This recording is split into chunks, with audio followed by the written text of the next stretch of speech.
Bonjour et bon réveil. Je sais qu'on n'a plus assez de temps aujourd'hui, mais j'avais juste envie de prendre une petite seconde de réflexion. Vous savez, l'Afrique, c'est mon domaine de prédilection et c'est pas un jeu.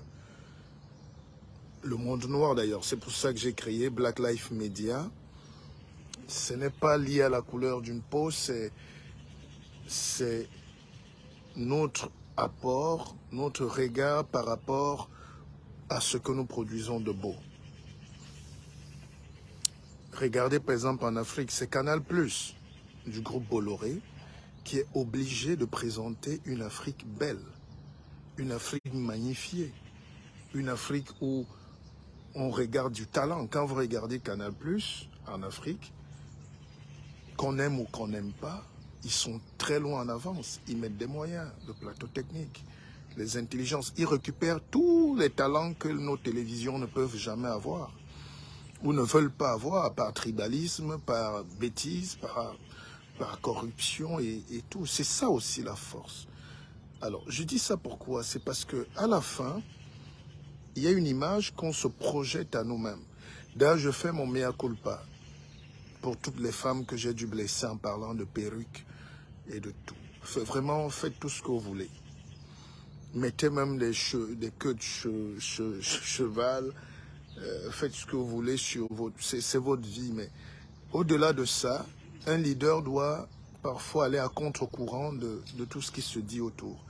On ne peut pas continuer à laisser nos femmes s'abêtir de la sorte où nos frères, nos sœurs qui se dégradent la mélanine, alors que c'est tout ce que Dieu nous a donné de puissant. Donc je demande pardon pour ça. Je ne parlerai plus jamais de ça. Décapez-vous la peau,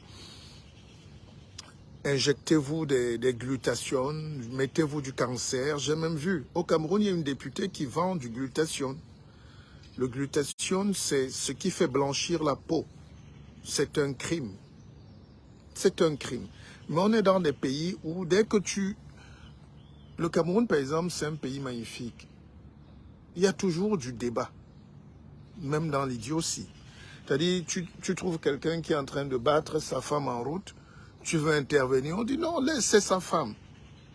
Donc, comme c'est ta femme, tu as le droit de vie ou de mort. Donc, tu as le droit. C'est pour ça que, parlant d'homicide, il ne vous a pas échappé qu'il y a eu plus de 30 femmes tuées en 3 mois.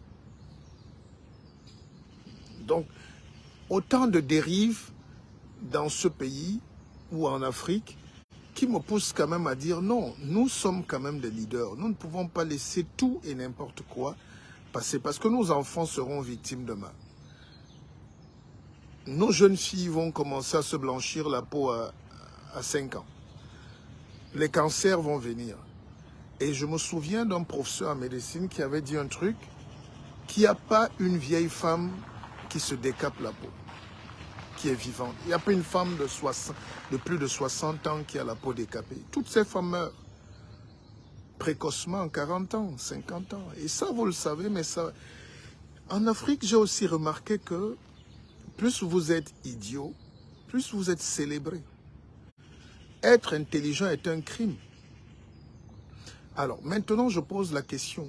Vous voulez en même temps vous développer. Vous voulez qu'on combatte nos frères-ci, ici, là. Mais avec quels moyens? Avec quelle intelligence? Si dans nos familles, notre principal travail, c'est de tuer un frère qui a réussi ou un enfant qui réussit. De le saboter, de le dénigrer, de le tuer, même mentalement. Qui va construire l'Afrique si tous nos meilleurs enfants partent au Canada? Qui va aider ce continent à se développer? L'Europe que vous voyez là ne fait que puiser notre force énergétique.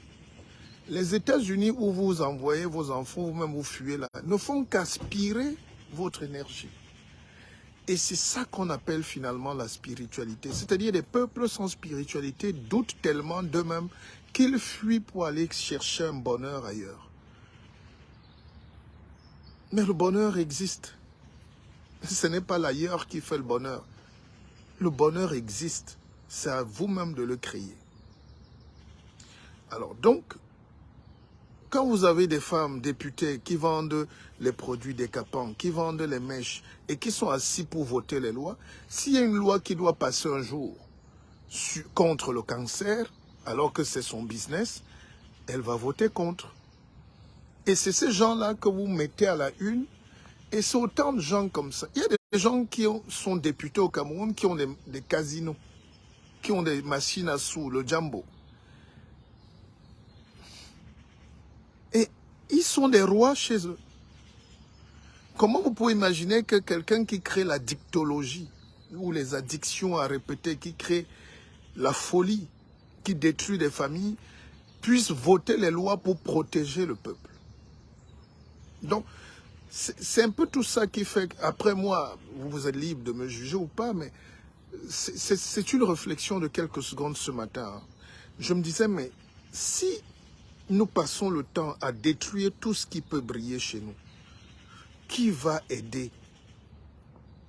En même temps, dans les familles, on veut vous tuer, mais il faut que vous aidiez. En même temps, dans nos pays, il faut qu'on vous chasse de vos terres, qu'on vous expulse du pays, mais que vous envoyez l'argent pour aider les gens.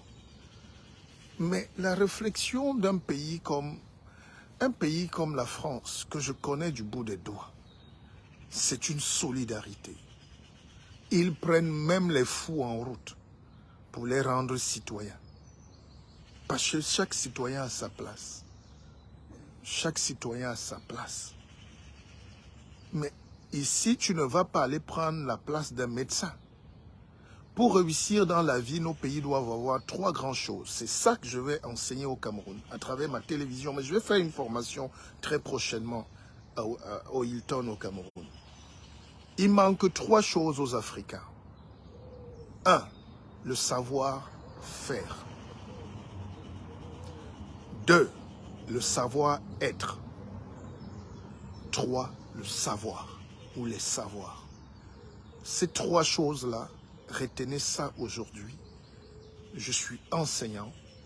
Vraiment, ne m'aimez pas, mais notez ça quelque part, ça va vous sauver la vie.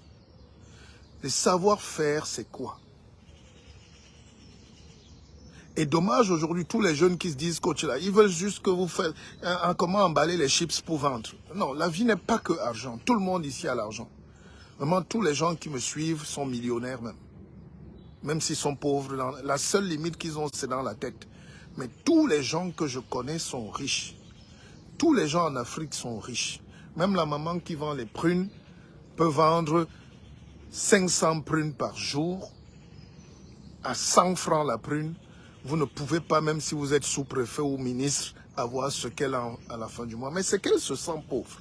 Les gens, ce que j'ai vu, ne sont pas pauvres. Mais ils se mettent des blocages successifs eux-mêmes. Donc personne n'est gentil. Tout le monde joue volontairement les méchants pour paraître grand. En Afrique, pour être grand, il faut jouer les méchants. Un jour, je me baladais avec un frère, un ami ministre ici à Paris. Il voulait de belles cravates. On tourne, il est à pied. Le taxi s'arrête même. Je dis, prenons le taxi. Il dit non. Les bus, il dit non, il veut marcher à pied. Parce qu'il me dit que depuis 10 ans qu'il est ministre au Cameroun, il n'arrive plus à marcher à pied, même pour aller à la pharmacie. Donc il s'est donné des rôles. La société te pousse à être grand. Ouais. Et j'écoute souvent les gens qui parlent, par exemple, de nous sur les réseaux sociaux. Ils ne savent pas que nous sommes les gens du peuple. Je suis le plus abordable même de tous. Je suis même une fois tombé malade parce que je voulais tellement aller manger les beignets et le haricot pour faire semblant au bord de la route, oubliant qu'il y a les règles d'hygiène. Et puis on m'a dit stop, il faut avoir ta domestique ou ta dame de ménage ou ta nounou ou je ne sais pas quoi qui te fait à manger. En réalité, ce que je voulais dire, c'est quoi?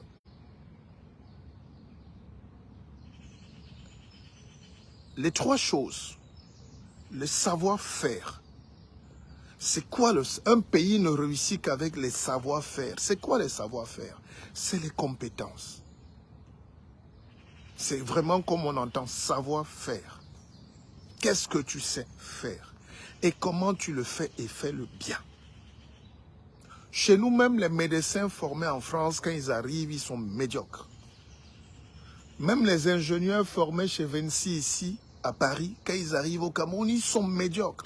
Et ils te sortent de l'argument du genre, on ne doit pas trop briller. J'ai discuté avec le maire de Yaoundé 2 l'autre jour, un jeune.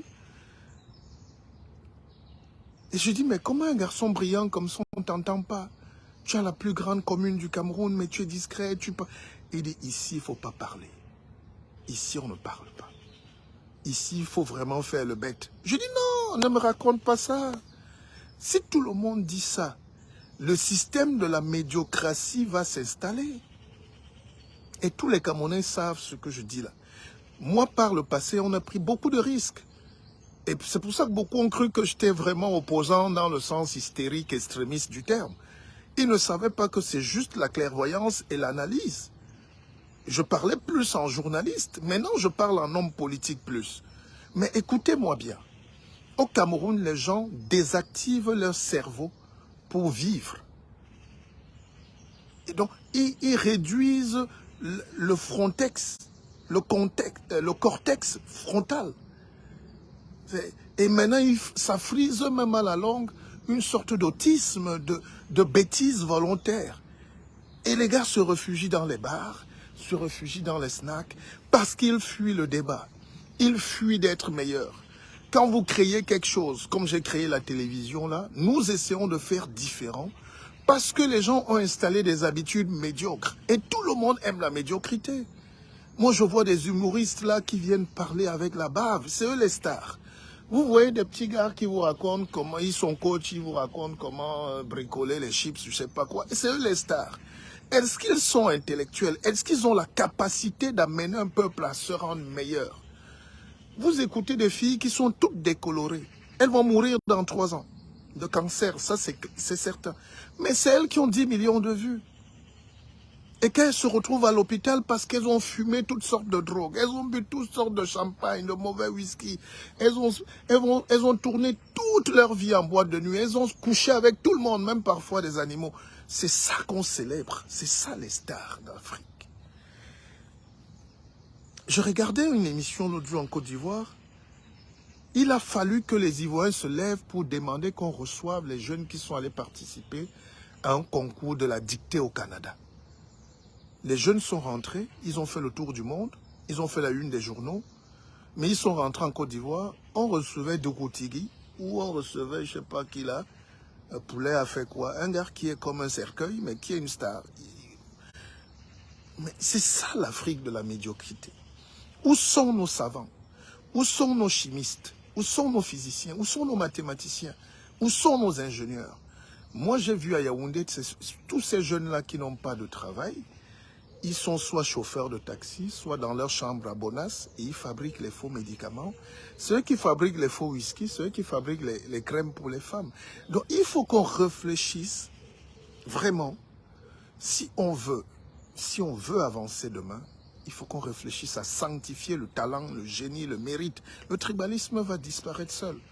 Les savoir-faire, qu'est-ce que tu sais faire, le know-how. Maintenant, dès qu'on a fini ça, parce qu'il faut que j'aille, j'ai des rendez-vous, je fais des consultations ici. D'ailleurs, je suis à Paris, donc vous pouvez me joindre à tout moment. Je suis entre Montargis et Paris. Pardon. Il y a une autre chose qui m'a marqué, c'est il faut le savoir-être. Comment se mettre? Comment se poser? Vous savez, quand on vous parle de la lecture, vous croyez que c'est un jeu. Mais même la Bible, lisez. Si c'est le seul livre que vous avez en main. S'il vous plaît, chers frères. Parce que quand vous n'avez pas lu, même si vous garez une Bentley, on sait que vous n'avez pas lu. C'est pour ça que nos papas, là, les Fotso, les gens qui avaient l'argent avant, faisaient tout pour mettre leurs enfants à l'école. Même si ça finit mal après. Parce que c'est un péché aujourd'hui d'être analphabète. Et de la technologie, et du monde, et de la poésie. Vous voyez, les Blancs détruisent nos forêts.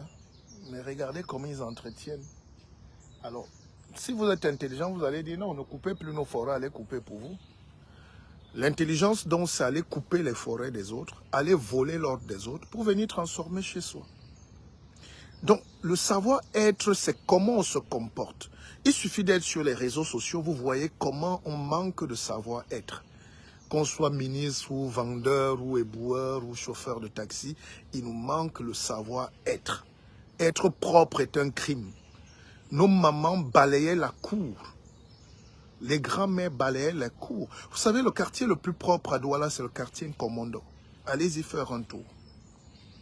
Enfin, du moins, à l'époque. Moi, j'ai grandi à Bonapriso, à Douala. C'est à Bonapriso qu'il y avait les plus fortes odeurs. Les poubelles, parfois, n'étaient pas ramassées, même si les routes étaient goudronnées. En Komondo, où il n'y a pas de route, où il n'y a pas de sanitaire, de commodité, les gens balaient leur cour. Et même dans nos villages, le premier réflexe d'une jeune fille, c'est de balayer la cour, devant sa cour. C'était des réflexes de propreté. Aujourd'hui, des filles font des lives sans faire leur toilette. Vous vous rendez compte? Elles parlent à des millions de gens. Vendent même parfois des produits, mais sans faire leur hygiène. Les garçons, pareil. Alors, ce savoir-être-là, c'est ça qui montre une société civilisée. Il ne faut pas de l'argent. Vraiment, il faut réapprendre à vos enfants à prendre leur douche, se brosser les dents, laver leurs habits, s'il n'y a pas de machine à laver. Vraiment, se présenter toujours propre. Je regarde les Noirs ici en Europe en général, entrent dans cette tendance de « ah, on est moderne ». Les enfants portent les jeans jusqu'aux fesses et ils vont demander le travail. Déjà qu'ils sont racisés, déjà il y a le racisme, déjà il y a la pauvreté, déjà ils ne vont pas à l'école. En plus, tu es mal habillé, tu n'as pas les codes. Ça paye, cash. Vous serez vigile, sans insulter les vigiles. Donc nous avons laissé cette éducation-là. Même notre rôle sur Facebook a diminué parce que tout le monde veut faire des lives payants. J'ai refusé de monétiser mes pages. Je ne payerai jamais 5 francs. Parce qu'on va vous pousser à danser. Si vous me retrouvez, moi, demain, le Mpep, le guide, en train de danser, c'est pas mon rôle. Nous avons un rôle d'éduquer. C'est ça le savoir-être. Et maintenant, on va basculer sur la troisième chose qui nous manque, c'est le savoir-faire. Non, le savoir tout court. Nous ne savons pas. Et ceux qui savent sont détestés par ceux qui ne savent pas. Et ceux qui ne savent pas ne veulent pas être aidés par ceux qui savent. Chez moi, en langue douala, on dit bababi, basengane basibi. Non, basibi, basengane bababi, et bababi, ongane basibi. Ceux qui ne savent pas doivent écouter ceux qui savent. Et ceux qui savent doivent aider ceux qui ne savent pas. Et les savoirs, vous mettez dans les diplômes, la compétence, la technique, l'expérience. Mais il faut qu'on ait des savoirs. Et le troisième pilier maintenant des savoirs, c'est les savoirs pointus. Parce qu'il y a les savoirs aigus. Mais il faut des savoirs pointus ici, en haut. Et ça, personne en Afrique n'est prêt pour donner les savoirs pointus. Parce qu'eux-mêmes parfois ne savent pas. C'est pas parce qu'on a fait un doctorat en Corée du Sud sur la linguistique ou un doctorat à Limoges sur la stylistique socratique qu'on est un savant. Nous ne savons pas. Regardez comment le monde marche vite aujourd'hui. Est-ce que vous êtes au courant de ChatGPT? Vous êtes au courant du multiverse, du métaverse? Est-ce que vous êtes au courant de la domotique? Est-ce que vous êtes au courant de la nanotechnologie? Est-ce que vous êtes au courant? Il y a beaucoup de choses qu'on ne sait pas en Afrique et on est hermétique. Voilà pourquoi j'ai créé la télévision, c'est BLM TV. Allez vous télécharger et je vous annonce que mon prochain livre est sorti. Pour ceux qui ont un peu de mémoire et de jugeote, même pour leurs enfants, n'ayez pas honte si vous n'avez pas eu des diplômes. Tout le monde peut apprendre aujourd'hui. Le livre, c'est Industrialisez-vous et taisez-vous. Vous pouvez le précommander. Allez, ciao, bonne journée. Je vous aime.